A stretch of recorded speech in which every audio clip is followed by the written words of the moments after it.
नाज़रीन, नसीराबाद में हज़रत मोहम्मद मुस्तफ़ा सल्लल्लाहु अलैहि वसल्लम जे विलादत मुबारक जे ॾियारे ते जमियत उलमा इस्लाम पारां सीरतुन नबी सल्लल्लाहु अलैहि वसल्लम कॉन्फ्रेंस कोठाई वई। तफ़सील ॾिसूं था बशीर लगारी जी ने रिपोर्ट में।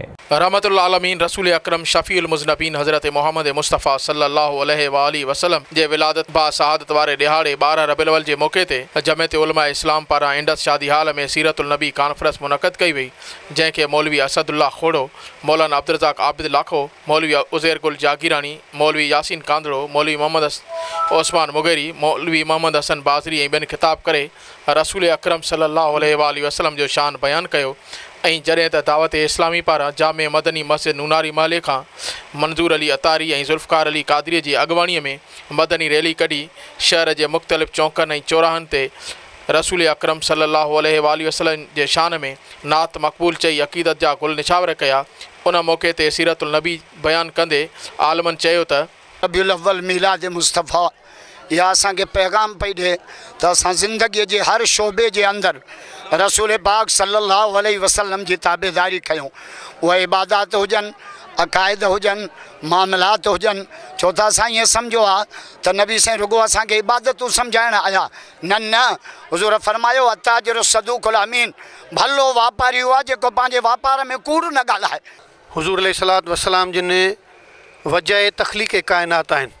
जेकॾहिं अल्लाह ताला हुज़ूर सल्लल्लाहु अलैहि वसल्लम जिन खे पैदा न करे हा त हीअ काइनात ई पैदा न करे हा। इन करे हुज़ूर अलैहिस्सलातु वस्सलाम जिन हिन काइनात जे हुजण जा सबब आहिनि, उन्हनि जे करे हीअ काइनात वजूद में आई। हुज़ूर अलैहिस्सलातु वस्सलाम जिन जी जेका सीरत आहे, अल्लाह ताला क़ुरान पाक में इरशाद फरमायो त उहा तव्हांजे लाइ बहितरीन नमूनो आहे। त उन्हनि जी जेका सीरत आहे, उन्हनि जा जेके अख़लाक मुबारक आहिनि, अख़लाक हसन आहिनि, असांखे उन्हनि जे मुताबिक़ पंहिंजी ज़िंदगी गुज़ारणु घुरिजे। दुनिया में जेको बिगाड़ नज़र अचे पियो, क़त्लेआम नज़र अचे पियो, ज़ुल्म नज़र अचे पियो, माशी क़त्लेआम जेको हारी मज़दूर ऐं आवाम जो कयो पियो वञे, इन जो सबबु इहो आहे जो असां इस्लाम जे आफ़ाक़ी निज़ाम खे छॾे करे ऐं असां ॿियनि जे निज़ामनि खे क़बूल कयो आहे।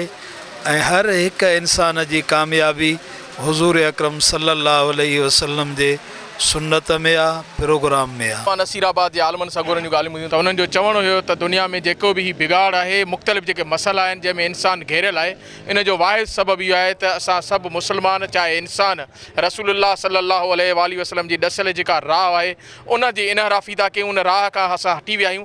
इन करे ज़रूरत उन ॻाल्हि जी आहे त असां पूरी दुनिया जा जेके इंसान आहिनि, ख़ासि करे मुस्लमान, उन रसूल अकरम सल्लल्लाहु अलैहि वसल्लम जी ज़िंदगीअ ते ॾसियल राह ते अमल करे पंहिंजी ज़िंदगी आख़िरत संवारे सघूं था। कैमरामैन मोहसिन कुतुब उडाण सां गॾु बशीर अहमद लगारी, आवाज़ TV।